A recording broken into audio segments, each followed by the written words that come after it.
Hey everyone, hey guys, welcome to this video. This video is going to be about planning and structuring your business. This is going to be like a breakdown step-by-step video. It's going to be very detailed, it's going to be very long, probably very long, yes. So if you are ready to stick around to learn and you want to improve your business and all of that, then definitely keep on watching this video.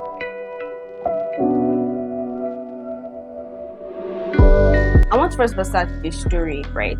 It's actually my own story, and it's a little experience that I had when I started my business. Now, before I officially started in 2018, I had started selling beaded jewelries and knitted, like I used to knit, and I'll sell to my family members and stuff like that. And I decided that, you know what, I want to make this thing official. So in my 200 level of school, which was 2018, was when I decided, okay, I'm going to like make things official, have a business name, have an Instagram page, all of that and all of that, right? But I didn't necessarily have a business plan, or not, let me not say business plan. I didn't have any plan at all. Like I didn't have any guide, no nothing. I was just like doing what came to my mind as a person, right? What I've seen other people do, kind of like trying to pick ideas from other people's business and stuff like that. That was what I was doing. And I started my business, and definitely it wasn't successful. I would say I didn't gain anything from it. I did, but it wasn't the way I was expecting it to be, right? It wasn't the type that, you know what, you get in sales every single day. Like there was sales, but like it was very, very way apart, and it was kind of frustrating, right?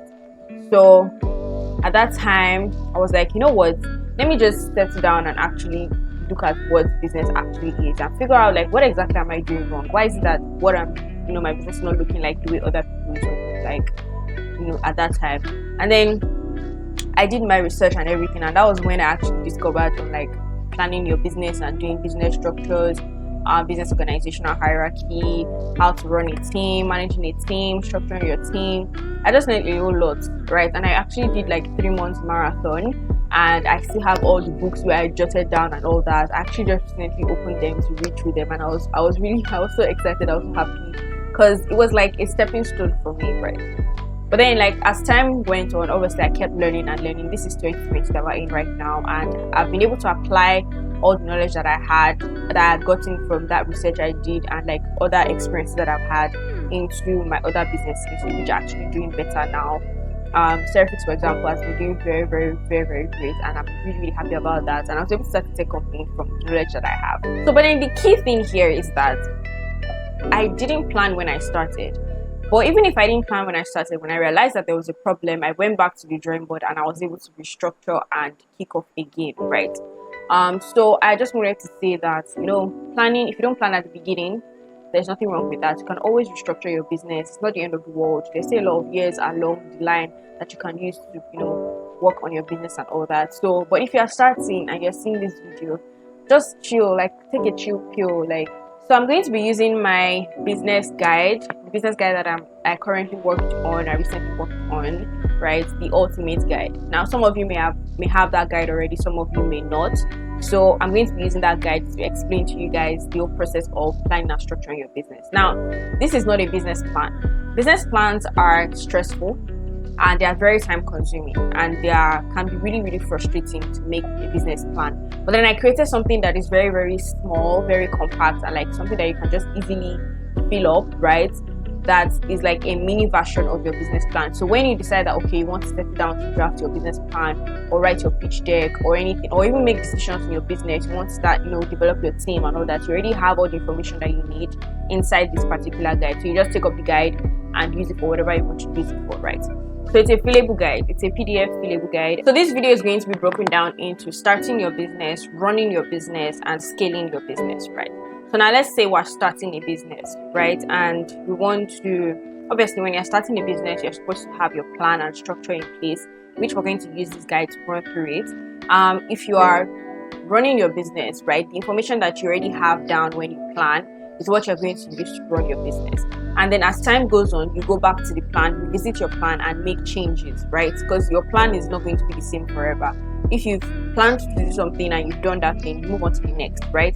So then when it comes to scaling your business, you're moving from one major point in your business to another. Maybe you want to go from sole proprietorship to an LLC, or you want to go from producing for a particular market to producing for a whole country. right? Maybe the market you're producing for was Lagos State, and then you decided, okay, you know what, I want to start supplying to the whole of Nigeria. That's like a major jump in your business. So you definitely want to do like your planning at those particular points. So those are the 3 points when you tend to want to plan your business, right? So let's go on to that.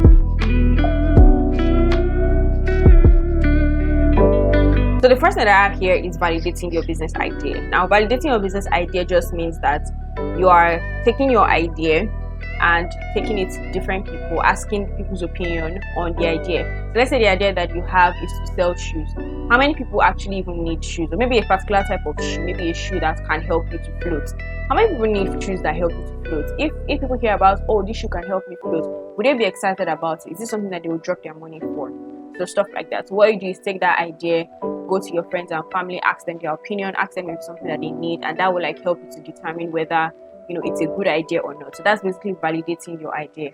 Another thing you can do is create surveys online. So you can create a survey or like an Instagram poll and just ask questions, ask people's opinion on what they think about the particular idea. The next thing is problem and solution. So once you're done validating the idea and like, okay, the idea actually makes sense, now let's define the problem and solution. See, there's a difference between knowing the solution and knowing the problem and defining them. Defining them means that you're actually putting them down into writing, because that is going to determine your marketing, it's going to determine your sales, it's going to determine your branding. How are you going to communicate to people, right? Because the idea of business is that you are providing a solution for your customers' pain point.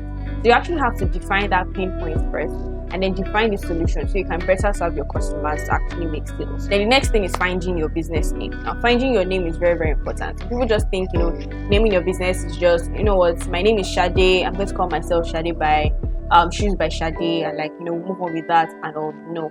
There are lots of things that goes on with a business name when it comes to carrying the meaning of your brand, legal activity legal things that have to do with your name. Because if you have a name that's similar to someone else's name and their business and they actually value their brand assets, they can actually sue you, right? So things like that. So you want to test out to actually search for your name properly.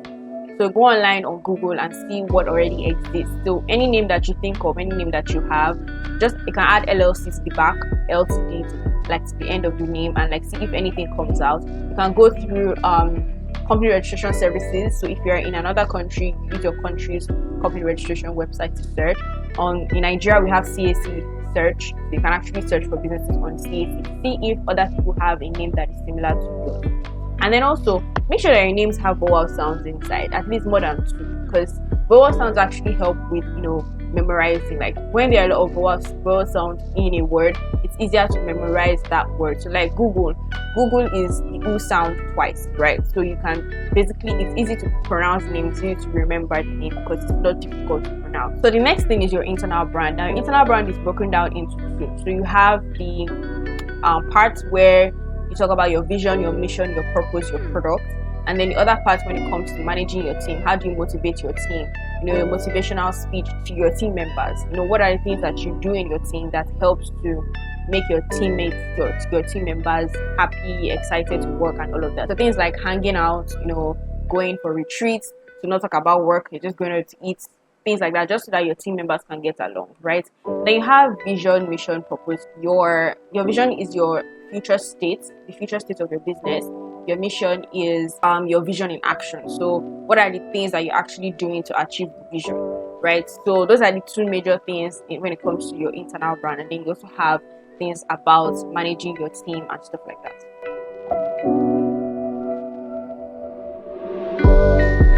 So the next thing is your products and services.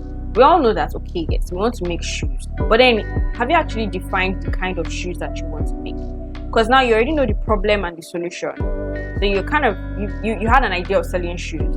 You talk to people about it, you hear their opinions, and you're able to define a problem and solution. And then you realize that, oh wait, these are the types of shoes that will actually work for people because this is what they need currently. So then you take that particular type of shoe and see how you can make varieties of those shoes.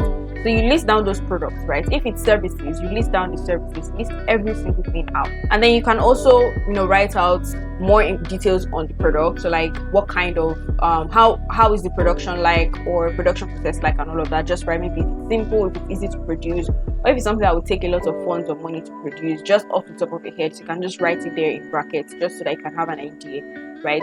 That will help you to know which one to actually launch first, because it's better to launch the easier ones first because you're just starting. You understand? You have basically less to lose if anything goes wrong. Then this whole section is actually on your marketing, branding, sales, everything like that. So your marketing is basically brand awareness. Your sales is converting those people to customers, and then your branding is like your big picture out of everything. It's perception that people have of your business. You know, when they think of your business name, or they think of who, or you, the founder, or they think of your business product, what comes to their mind? How do they see you? Do they see you as a luxury brand? Do they see you as an affordable brand? Do they see you as something, as a brand that is for women? You know, things like that. So those two things are very, very important. For your market, you need to actually understand your competitors, your industry, and your competitive advantage, your competitive metrics. Those are like the important parts. So your industry, you're selling shoes, you're definitely in the fashion industry. You know, study your industry. Fashion industry in Nigeria, what's the market size like? How many fashion industries already exist, and how much of the market are they controlling? Are they also offering services or offering products to the same people that you are trying to target? Those are the kind of things that you look out for when you're doing your industry research. Then your competitor research, right? You're doing research on your competitors. Your competitors, what are they producing? What are they selling? How have they marketed in the past? How are their customers reacting to their products? Every single thing that has to do with your competitor, you do your research and write them down. And then your competitive advantage, what advantage do you have over your competitors? Okay, your competitor is offering, giving products to Lagos. The product is similar to yours, but they're not selling to people in Kaduna. Okay, an advantage is that I can start in Kaduna because there I have more market control, and then later on move over to Lagos to compete with my competitor. Right, those are the type of things that you're looking out in competitive advantage. Then this part is your target customers. We've already understood the market in general, but then your target customers, you cannot target everybody. It's not possible. It's not people, right? Are they male? Are they female? Are you targeting working class women? Are you targeting young women? Are you targeting children? Right? You need to specifically mention the group of people that you're targeting. It can be 1, 2, or 3, it can be 4, it can be 5, but the lesser the better, because you are basically, the narrower the audience are, the better for you to serve them and better for you to have control. And then once you now start, you can start to expand your market, your target market. You can start to expand. So it's easier that way. So what you do basically is you research on the demographic and psychographic data of this group of people. So psychographic in the sense of what are their interests and beliefs, what are they comfortable with. You know, okay, your market is Muslims. Your product, the design of your product, the way you market to them will be a way that would resonate with them, because those are the people that you're selling to, right? So what are their interests and beliefs? Do they have any life values that could affect purchasing of your product? Those type of things, you have to write them down, right? And then demographic data is the number, their age, their income level, their status, what's their income level like, things like that, right? And then once all that is set, you can now settle down to now come up with a marketing strategy. You now realize that, okay, wait, this type of shoes that I want to make, they're actually perfect for teenagers, and these teenagers are still in the university. So what medium of marketing or what platform do I use to market, and how do I market to them? You know, okay, most young people are on Instagram, not on Facebook. If you want to target people of 60, 50, you know that, okay, yes, you're going to be using Facebook mostly. But then if you're targeting young people, you know, okay, yes, I can use Instagram. If you're targeting business owners like myself, you know, okay, yes, I have to use Instagram and LinkedIn, because that's where you find business owners. Do you understand? And then you have a strategy in place. Okay, do these people open their emails a lot? Do these people communicate via Telegram group chats or stuff like that? So you know, okay, I can actually use email marketing for these people because they actually use their emails often, right? So those are the type of things that you think about when you're coming up with strategies. But then strategies are way, way deeper than that, because it's possible for you to have a different marketing strategy for your product. So your product one can be marketed differently from product 2. So that's why it's always good for you to have a marketing strategist to work with you, help you figure things out. But it's good for you as the owner to have an idea of what you actually want to do or what would be done for your business. Then the next thing is sales strategy. Your sales strategy is very, very, very, very important, right? Because after marketing is just awareness. It's just putting your business in people's faces constantly and consistently. So once people then need your services, they're like, okay, the first thing that comes to mind is this person's business, and then they come reach out to you and they patronize you and pay. But then there's a period, there's a whole journey between when they reach out to you and when they pay, which is what the sales personnel or your sales strategy covers, right? And then even for them to even reach out to you in the first place, there's a journey that you have to go through to get them, to convert them from people that are just seeing your stuff to actual leads and then paying customers. So that whole sales funnel or sales strategy is what you actually need to work on at this point. Then brand strategy.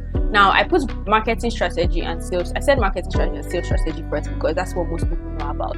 But your brand strategy actually comes first before your marketing, your sales, or your content strategy. Now brand strategy is very, very important because that's like what brings everything together. You cannot market a business that does not have a brand in place, right? Okay, fine and good. You already studied your target market and you know that, okay, I'm going to market to teenagers, right? But then your graphics, your visuals are not tallying with that. By the time you start marketing, it won't attract them because let's be honest, most people are visual oriented before they are, before they start to read stuff. What's catching their eyes is colors, images, things like that. So you want to put all that in place first before you go on with your market strategy, your sales, and all of that. So branding always comes first, and branding is obviously a professional job. It's something that I actually advise that you work with a professional to do that for you. But if you are starting on a low budget, you can actually start on your own. But definitely do research first before you do anything, and make sure that you are open to rebranding when the time comes. So when you've already been able to raise funds for it, then you can now go on a rebrand strategy and kind of like relaunch your business with a new brand identity. There are brands that do it a lot.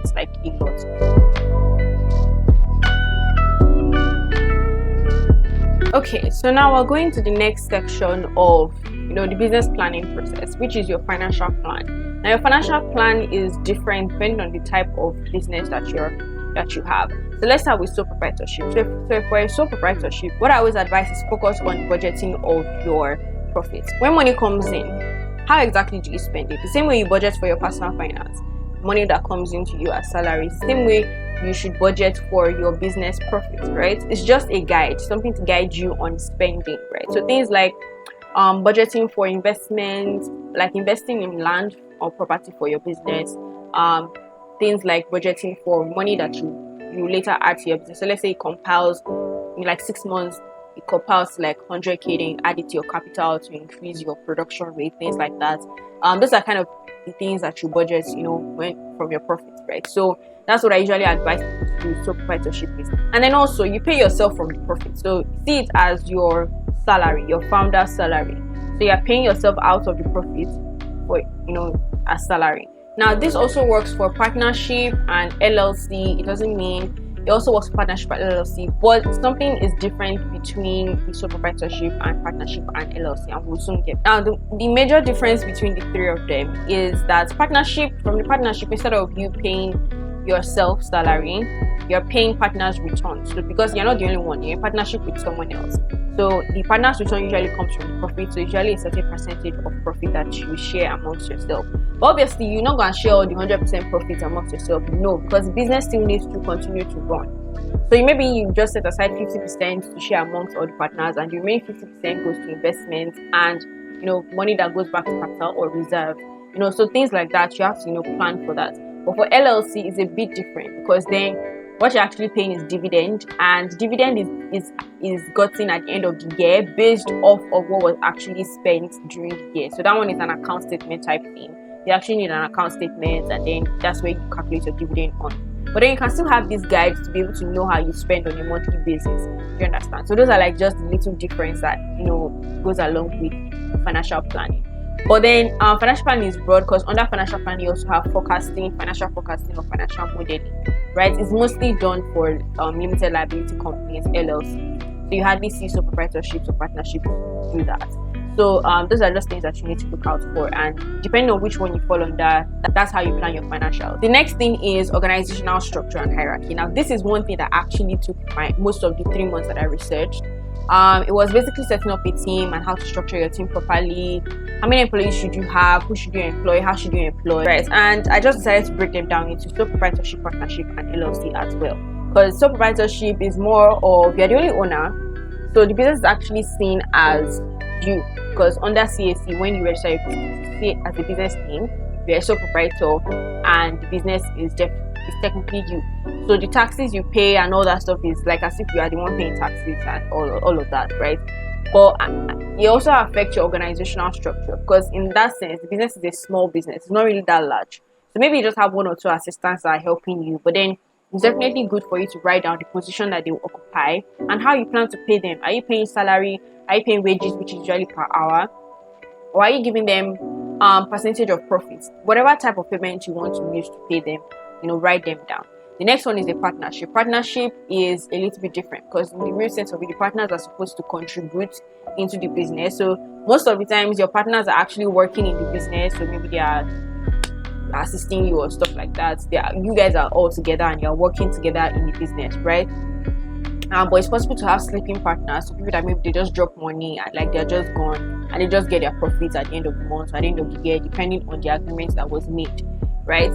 So you also have to write down who those partners are, or who you want to be in partnership with, and the roles that they will occupy, and the percentage of profit that will be assigned to them. Write down the contribution that they what they contributed and all of that. So for LLCs, it's a little bit different. So for LLCs, you're talking about early employees and late employees, founders and investors.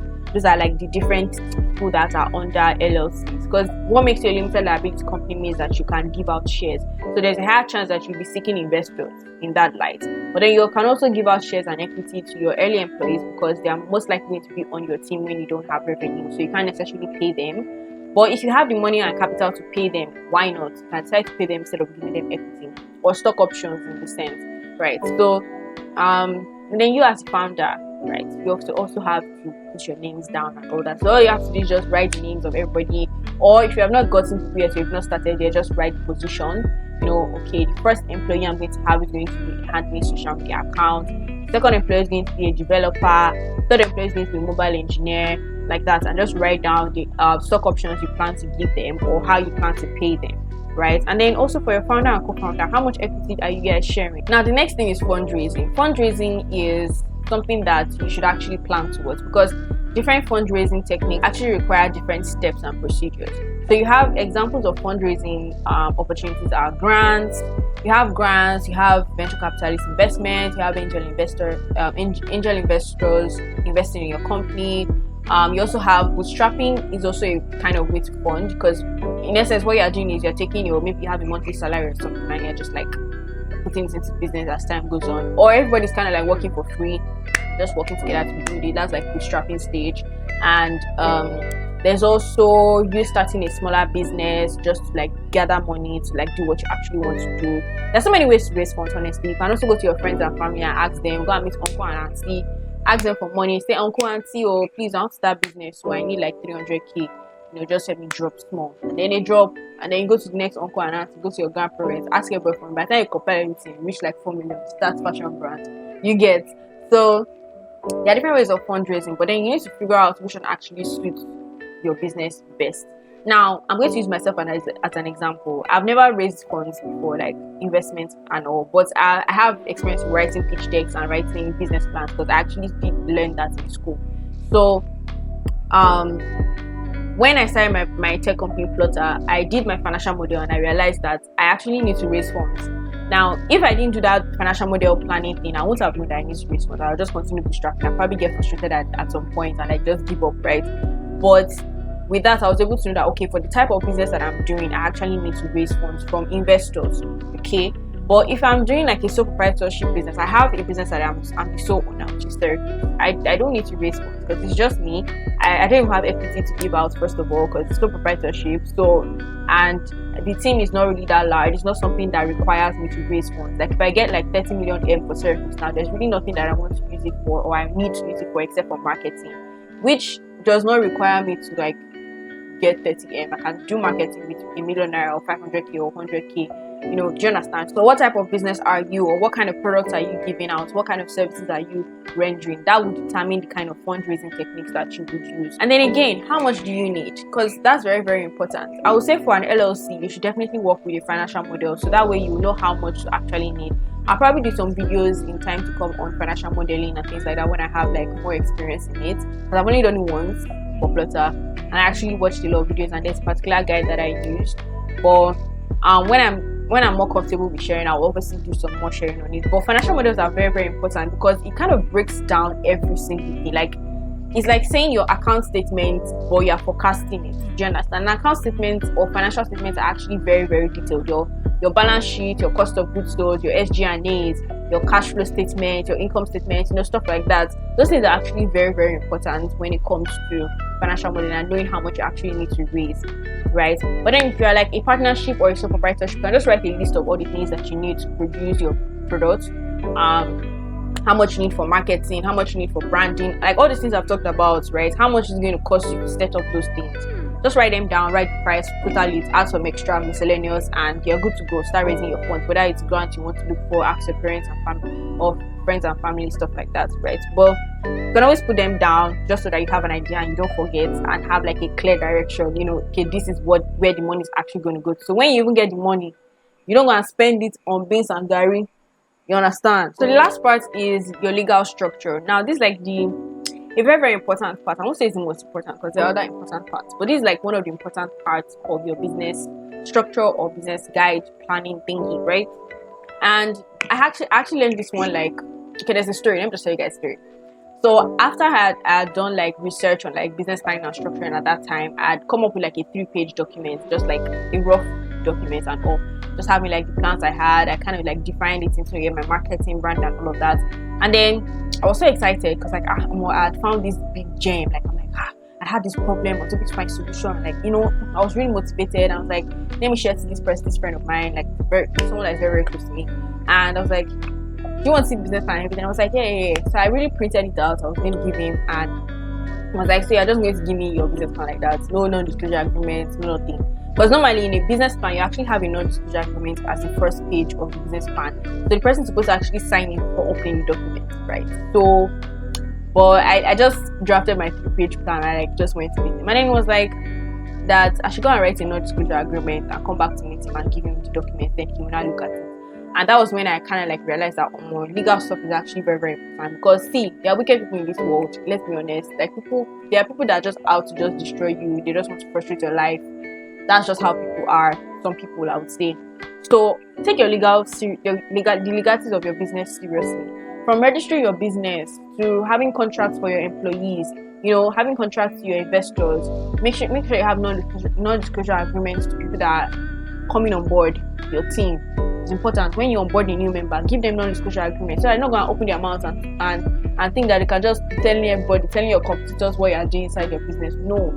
Do you understand? So like, you actually have to have these things set in place. And trust me, there are actually templates online that you can use, but the more complex the agreements that you need to have, the need for a lawyer is kind of like increasing. So if you are giving a non-disclosure agreement, there are non-disclosure agreements in place plenty on the internet, and you can actually just take one, change the name, change some things, but do your research first though on how to write contracts, because contracts is not, obviously it's kind of like easy to understand, but it's difficult at the same time. But still do your research, so you know the type of clauses and how clauses are arranged. You know how to construct your statements. You're not going to be writing rubbish and writing pigeon inside contract. Do you understand? So do your research first. But then when it comes to like writing contracts for investors, things like that, things that are more serious and more technical, you need to actually get a lawyer on board to actually do that for you. And there are actually affordable lawyers everywhere. With like 50k, you can actually get contracts written. So just get your contract set. So what I do is I write down, or what I would say you should do is write down the contracts that you need for your business, so you can factor that into plan.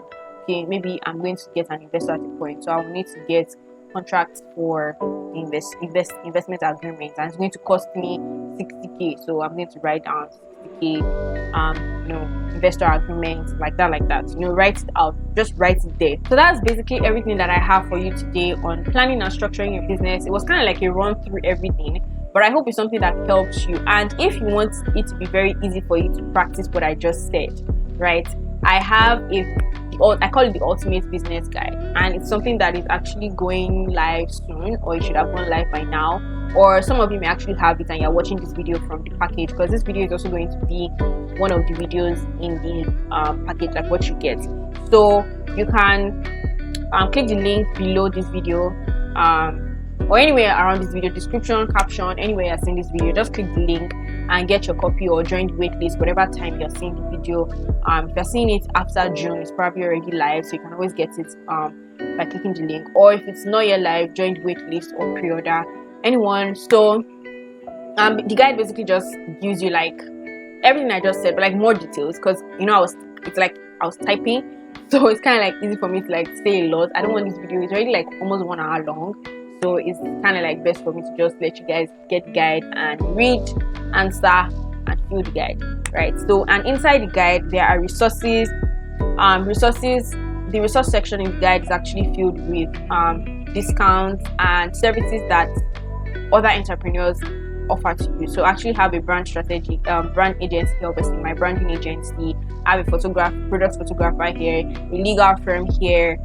Links to basically everything that I've used in my time in business, like people that I've used. I've even used a voiceover artist at a point for marketing, for an ad video, photographer for making shoots and stuff like that, taking pictures, legal firm. Then I have people, social media managers, marketing strategists, digital agencies, people that are LinkedIn experts. Like it's just really packed, just a lot.